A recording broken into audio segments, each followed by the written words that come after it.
Bakala bankole kungi titi bayenda indula kimva makiandombe nati bavanda ndundu za zova mosi yemba kabanda kwa uafrika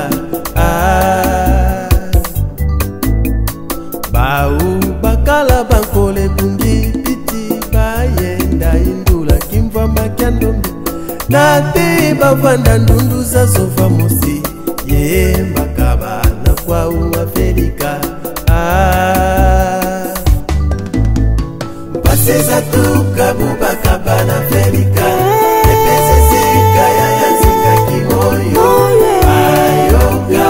napita kipa Avonda Mweto kimbangu Ngeye ndombe Makwela iswe Ngeye Namenya pasi Yampila mito avanga beto batonde Anga butu vidiki mama jakingi Kanzi Saki pandombe Ayani Wakufanga butu Ndundu Wenda kuchakwe Tantu Yendibila ngata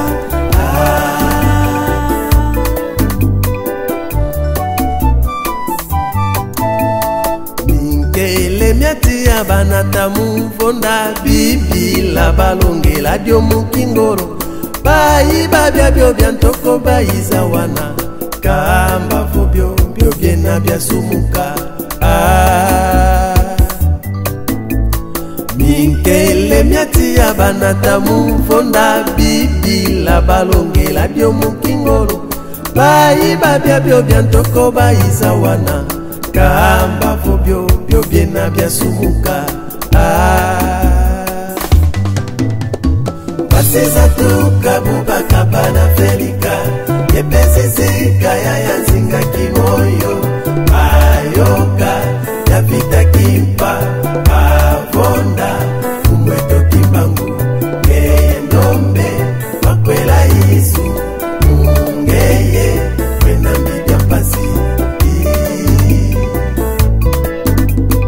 Yampila mito avanga beto bandombe Nanga butu vidiki mfama kia kingi Enganzi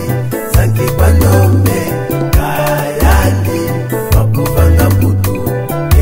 Ndundu wenda kutaku Itantu yebibila nata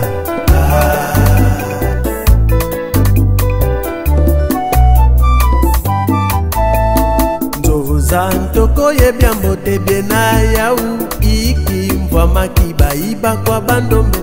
Kwa mbundundu tomene muki mwivigyandi Vila kene mfo wa manavu na vyoka Zantoko yebyambo tebena yau Iki mvwa makiba iba kwa bandombe Kwa mbundundu tomene muki mwivigyandi Vila kene wa manavu na vyoka Paseza tuka bubaka bana Afrika Yepeze zika ya yanzinga kimoyo Ayoga ya vita kimpa Avonda Mweto kimbangu Ngeye ndombe Makwela iswe Ngeye Namenya pasi Yampila mito avanga beto batonde Anga butu vidiki mfama kia kingi Kanzi Sanki pandombe Ayani Wakuvanga butu Ndundu Wenda kuchakwe Tantu yendibila ngata Champila mbito avanga beto bandombe Mitoto mieto tatanzambi watuvana miu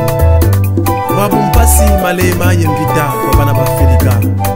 Yambudia kita tanzambi Bika watululuka Bika watudila ndefi Bika watufika Kanda ndombe Jina mpasi kaka